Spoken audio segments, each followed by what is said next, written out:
जय हिंद दोस्तों, आप सभी का स्वागत है। अगर आपने किसी भी कैंटोनमेंट से किसी भी पोस्ट के लिए फॉर्म फिल कर रखा है तो यह वीडियो आपके ही लिए रहने वाला है। और काफ़ी बच्चों को कन्फ्यूजन है कि अगर मान लीजिए अगर आपका रिक्रूटमेंट कैंसिल हो जाता है तो आपका रिफ़ंड का क्या कंडीशन है, यानी कि आपने जो पेमेंट किया है किसी पोस्ट के लिए 1000, किसी की पोस्ट के लिए 800 रुपये पे किया है, ठीक है। तो अगर रिक्रूटमेंट कैंसिल हो जाता है तो आपको पेमेंट वापस मिलना है कि नहीं मिलना है, ठीक है। इस बात को लेकर काफ़ी कन्फ्यूजन है, काफ़ी बच्चों को कमेंट भी आ रहा था। और हाल ही में लगभग 2 से 3 कैंटोनमेंट में आपका रिक्रूटमेंट को कैंसिल कर दिए गए, यानी कि उनका पेपर नहीं होने वाला है। और भी कई सारे कैंटोनमेंट्स में ऐसा अपडेट आ रहा है कि हो सकता है कि इसका रिक्रूटमेंट कैंसिल हो जाए। हालांकि अभी तक ऑफिशियली ये आउट नहीं किया गया है कि किस किस कैंटोनमेंट का आपका रिक्रूटमेंट प्रोसेस कैंसिल होने वाला है, ठीक है।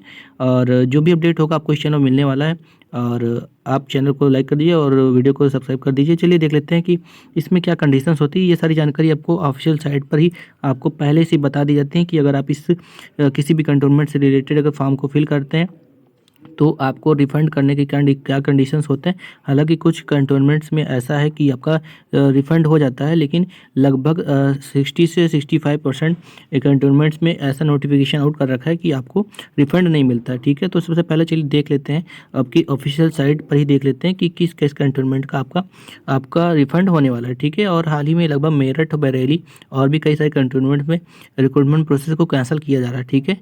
चलिए देख लेते हैं ऑफिशियल नोटिफिकेशन को। तो अगर आप किसी भी कैंटोनमेंट से रिलेटेड हैं तो आप अपने ऑफिशियल साइट पर एक ऑप्शन मिलता है आपको सामान्य प्रश्न का, यानी कि वहाँ पर आपको सभी प्रकार की जानकारी दी जाती है। आपको फॉर्म फिलअप के दौरान आपको क्या क्या जानकारी होनी चाहिए, सारी जानकारी आपको दे रखी होती है, ठीक है। तो उसी में आपको दे रखा प्रश्न 2 पर ऑनलाइन भुगतान में वापसी की नीति, ठीक है। इसमें आप स्पष्ट रूप से आप दे रखा है कि ऑनलाइन भुगतान के किसी भी मामले में कोई वापसी नहीं की जाएगी, यानी कि आपका जो पैसा है वापस नहीं आने वाला है अगर रिक्रूटमेंट को कैंसिल हो जाता है, ठीक है। अभी तक मेरठ और क्या कहते हैं, और इसके अतिरिक्त आपका 1-2 कैंटोनमेंट्स बरेली वगैरह के जो रिक्रूटमेंट है उसको कैंसिल कर दिया गया, ठीक है। और कुछ और कैंटोनमेंट से रिलेटेड अभी अपडेट आ रहा है कि उसका भी रिक्रूटमेंट कैंसिल किया जा सकता है।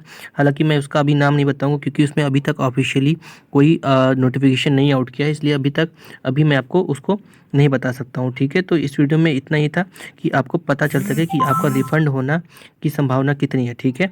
और कुछ कैंटोनमेंट्स में ऐसा है और कंडीशंस दे रखी है कि आपको रिफ़ंड मिल जाएगा, लेकिन ज़्यादातर कैंटोनमेंट्स में आपको रिफ़ंड ना के बराबर मिलने वाला है, ठीक है।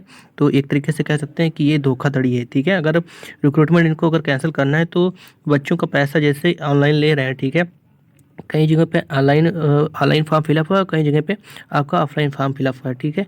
तो इनको पैसा तो वापस कर देना चाहिए, लेकिन ये लोग पैसा वापस नहीं कर रखा। इन्होंने स्पष्ट रूप से यहाँ पर दे रखा है कि ऑनलाइन भुगतान के किसी भी मामले में किसी भी प्रकार की वापसी नहीं की जाएगी, ठीक है। तो ये काफ़ी कमेंट आ रहे थे लगभग 3-4 दिनों से, ठीक है। जिन बच्चों का रिक्रूटमेंट कैंसिल हो गया था कि सर आपका रिक्रूटमेंट कैंसिल होता है तो क्या रिफ़ंड होता है, ठीक है। और बच्चों ने काफ़ी ज़्यादा पैसा भी पे किया था, किसी ने पोस्ट के लिए 1000, किसी के लिए 800 रुपये, ठीक है। तो ये एक तरीके से कह सकते हैं दुख की बात है कि इनको रिक्रूटमेंट अगर कैंसिल करना है तो इनको रिफ़ंड कर देना चाहिए थे, ठीक है। तो ये काफ़ी कमेंट आ रहे थे, तो मैंने सोचा इसके ऊपर एक स्पेशल वीडियो बना दिया जाए, ठीक है। और भी आपको अगर किसी प्रकार की जानकारी चाहिए तो प्लीज़ कमेंट मेंशन करें। तो आज के लिए इतना ही। थैंक यू सो मच, धन्यवाद।